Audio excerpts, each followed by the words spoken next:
Hello? Hey, I have some packages, so I thought I'd open them with you guys. Sound good?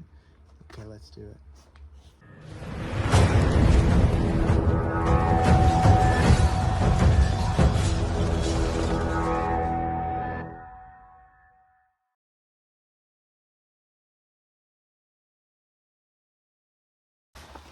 All right, I know, I'm a cheesy dork. I got a lot of packages. I've been kind of saving them to open them with you guys. So I ordered a bunch of stuff on eBay, and it's been showing up over the past, I don't know, week or two.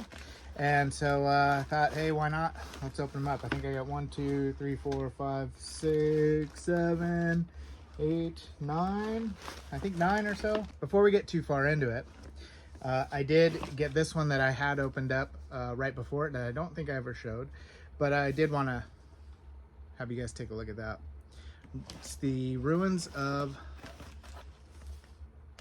Earth, and it is edited by Thomas Dish. So as you know, or maybe you don't, because not a lot of people watch that video, I did a video on Thomas Dish, one of my favorite authors, just kind of explaining his life and some of his background, stories he's written, things like that. So if you didn't know, I really enjoy Thomas Dish. And so I've been trying to get everything from Dish at some point, slowly but surely adding little ones here and there to my collection. But this is one that I wanted. I do want to get all the anthologies that he wrote in as well at some point, somewhere down the road. It's not going to be soon. But this one has quite a few authors in it. Dish is the editor. And let me jump to, anytime I hold a book and do this, I feel like I'm reading to a classroom. I don't know why. All right, class. So Dish is the editor. There's Kurt Vonnegut.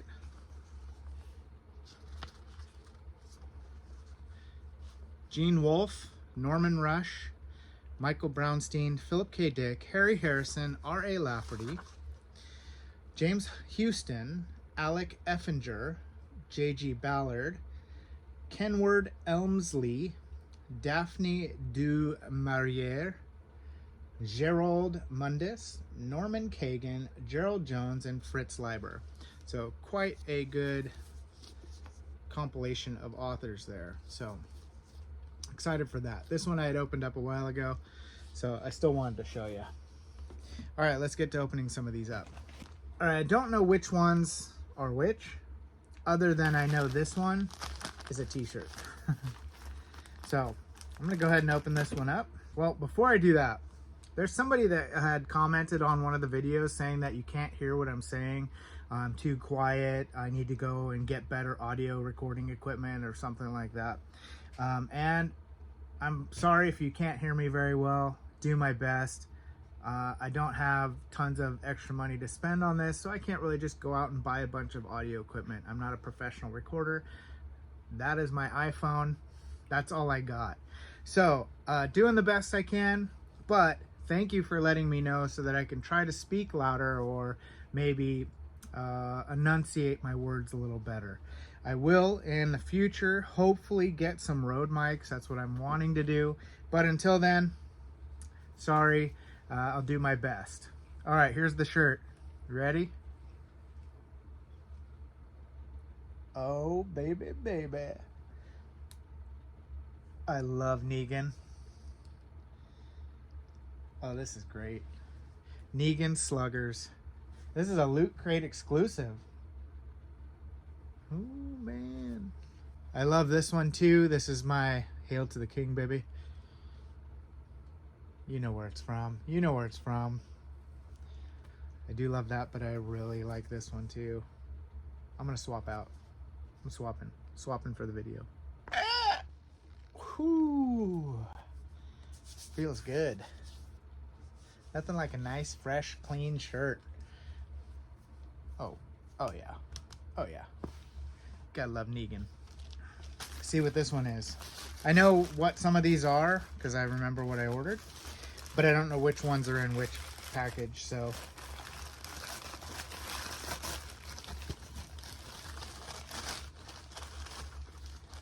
See if we get the front or the back. I don't know. Oh, there we go. Ronald Malfi. I don't know anything about Malfi at all. I just happened to be looking on Goodreads and some other stuff, looking for new authors I could try. I honestly haven't heard really anything about Malfi. From everything I read, seems like Malfi has some good stuff. There was, oh, I remember what started it. I think he's the one that wrote The Ascent. And I had like a recommendation on one of my things, like that you'll probably like this book. And I don't read on e-readers at all, but I want to find the actual copy before I read it. And I started looking around to find, I think it's The Ascent. I think that's what it's called. I went around looking for it, and it's really expensive to actually get the physical copy. So in that process, I started seeing other Malfi books that look pretty good. So I think I ordered a couple to try. And so this one is 5 different novellas in one. So good place to start. You get a good sample of, you know, some of his writing, and we can discover it together if you've never read Malfi. But if you have, let me know. If you love Malfi and I'm an idiot because I've never even heard of him, then you know, you can, you know, do your thing in the comments. So I'm kind of excited for this. They Lurk. So I'm gonna try that one next. This one came today, so actually I saw the delivery notification, so I know what this one is. And I don't remember ordering that cover, but okay. 334. So let me read it to you. The most thought-provoking work of recent science fiction, someone says, and this was written 1972. So New York in 2021 AD, so just a couple years ago. An overpopulated world where women marry each other, where men may become mothers. I'm not kidding, that's what it says. What the heck? And where only couples with high IQs can have children. Okay, well, that's not a thing. A terrifying world of disintegrating human relationships dominated by an insidious welfare state. Brave New Worldly, 4-letter wordy, and frighteningly fascinating. I think it's different stories. Yep, there's 1, 2, 3, 4, 5, 6 different stories in here. So very cool. British cover. All right, next up, you ready? Ooh, okay. I guess I should show you at the same time, but here we go. Ready?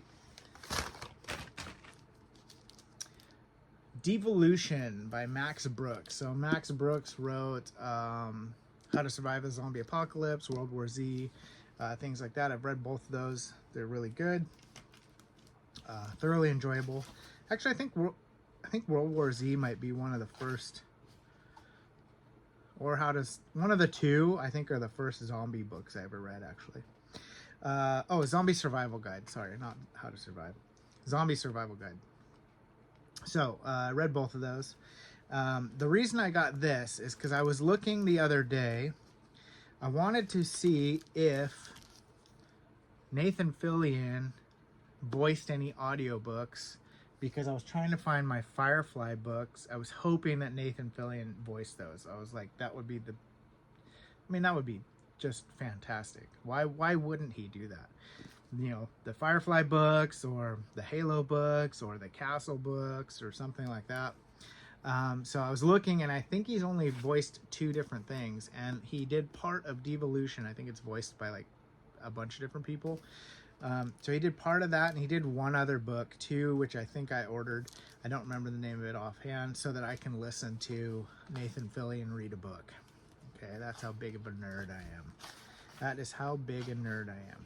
But I have also enjoyed Max Brooks' other books, so I'm sure I'm going to enjoy this. I don't think it's horror or anything. It's just, it says a first-hand account of the Rainier Sasquatch Massacre. So, kind of fits in. Yeah, why not? Science fiction, maybe a little horrific. Let's see what we got.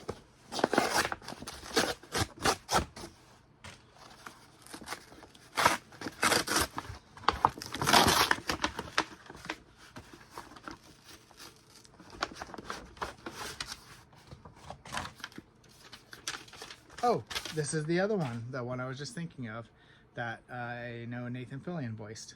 So, one other one that I'm going to listen to and read along with, the Salvage Crew. I don't know anything about it. I just saw Nathan Fillion did it. And he gave a little blurb. I didn't even know that. Very inventive. I think you'll enjoy this book, Nathan Fillion. Wow, so they thought this was just another salvage job. They thought wrong. An AI overseer and a human crew arrive on a distant planet to salvage an ancient UN starship. The overseer is unhappy.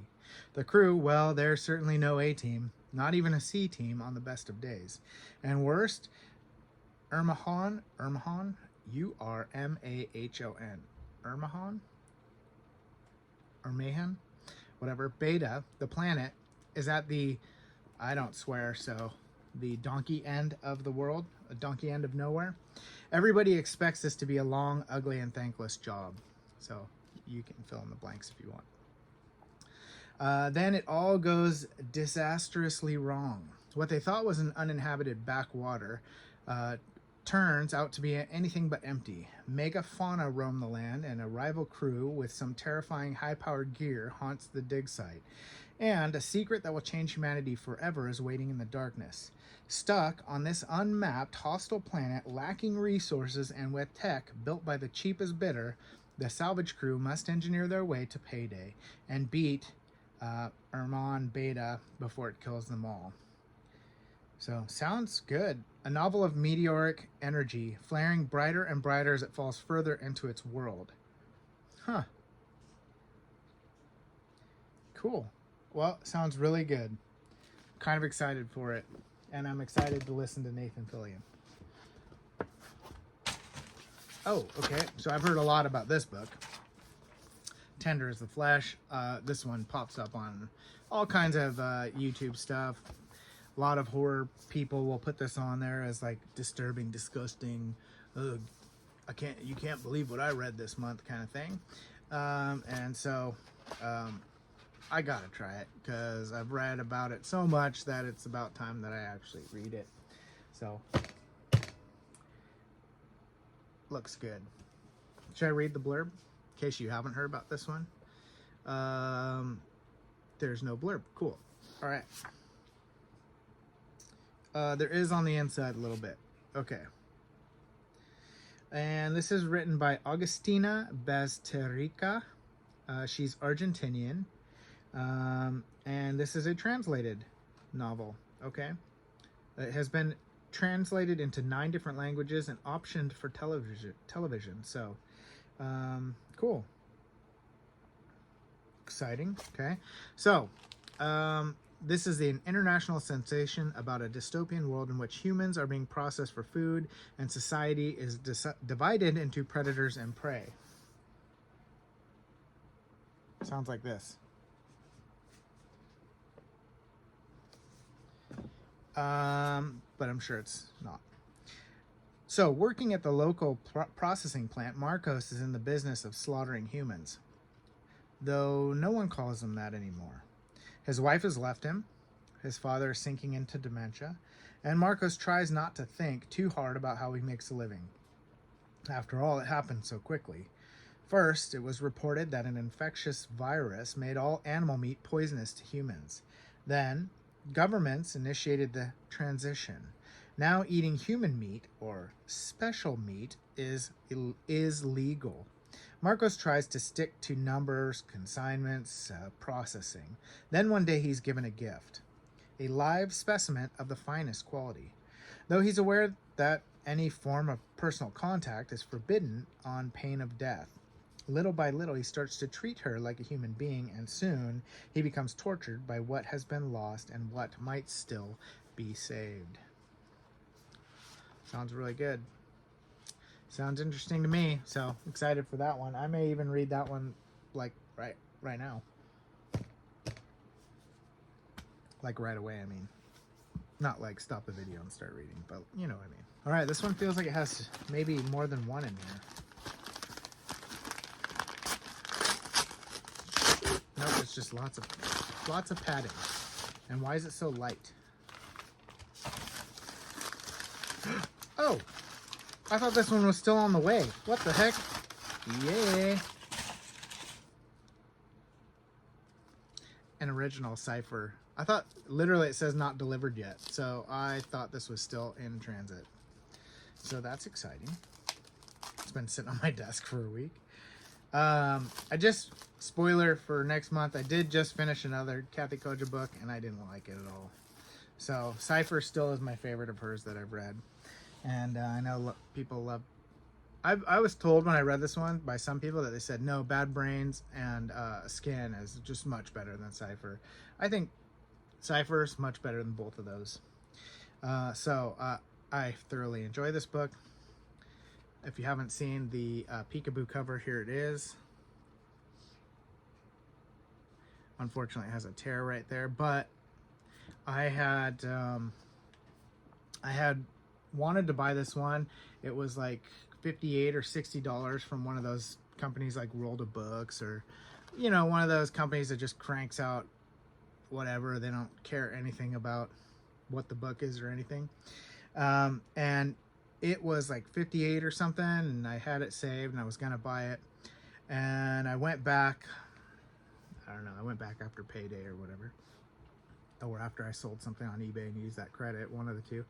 And I went back to look, and they had raised the price because it ended up, someone bought another one and it was the last one, so they jacked the price up to like 90 bucks or something.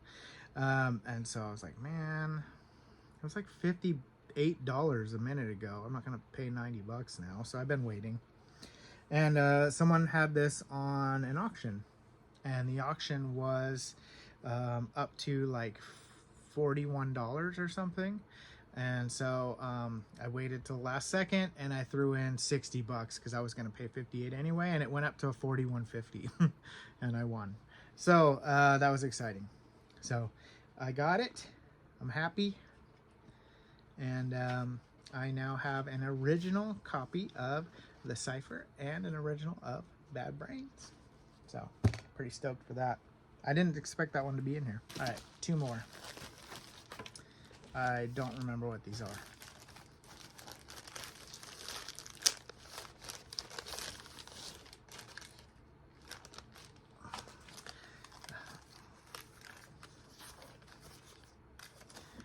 Don't you love when you order a book and you get like what is this? DoorDash coupons that you get out of like the stinking Every Plate Meal program thing, Harry's, Shavers. This comes with my book stuff sometimes from second sale or whatever it is. Okay, I don't know anything about this one. The cover kind of caught me, and I like underwater stuff. The Cavern, Alistair Hodge. I'm not familiar with this book. I don't know anything about it, but that looks really freaking cool. It says, when a sinkhole opens up near the Australian outback, the town of Pentalba, it uncovers a pristine cave system. I love underwater cave movies. Like The Descent is one of my favorite movies. Oh, I love that movie. Stuff like that. I like that stuff. So it uncovers a pristine cave system. Sam joins an expedition to explore the subterranean passages as paramedic support, hoping to remain unneeded at base camp. But when one of the cavers is injured, he must overcome paralyzing claustrophobia to dive pitch black waters and squeeze through the bowels of the earth. Just if you have paralyzing claustrophobia and you join a thing to support them as a paramedic, knowing that you might have to go into the caverns under the water and the pitch black, maybe wasn't a good idea to volunteer. Soon he will find there are fates worse than being buried alive. For in the abandoned mines and caves beneath Pentalba, there are ravenous teeth in the dark.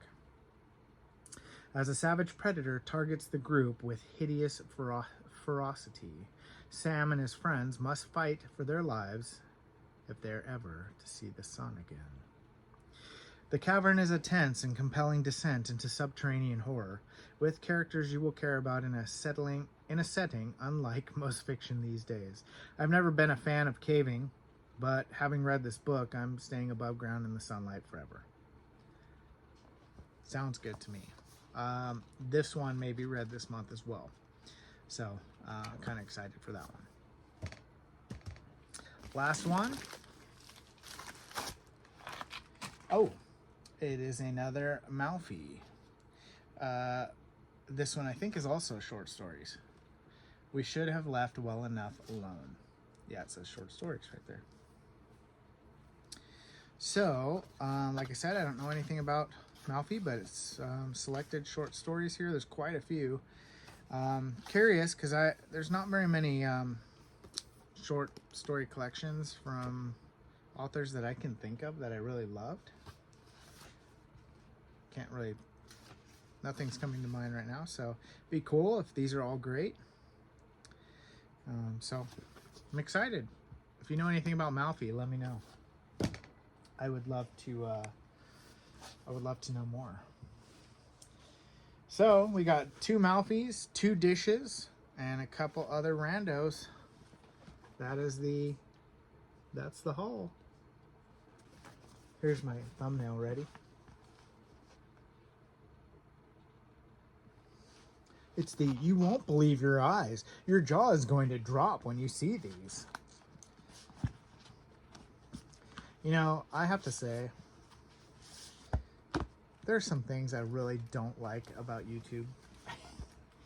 The fact that the thumbnails and things like that are so over, like, they're so fake. They're so cheesy. It's just too much. Why can't we just go, we got some books, you want to see them? And that be enough. That would be cool, right? Wouldn't that be good? Isn't that enough? Aren't you just wanting to see what books there are and hear about books and enjoy them? You don't need like flashing lights in my face to be like, and then like an explosion over here and this and that and all this other stuff. Ah, click this video. Catch you guys on the next one. Have a good night. Have a good day. All right, I'll see you guys on the next one. That's it. Have an awesome weekend probably. And then I'll hopefully see you before the Halloween time.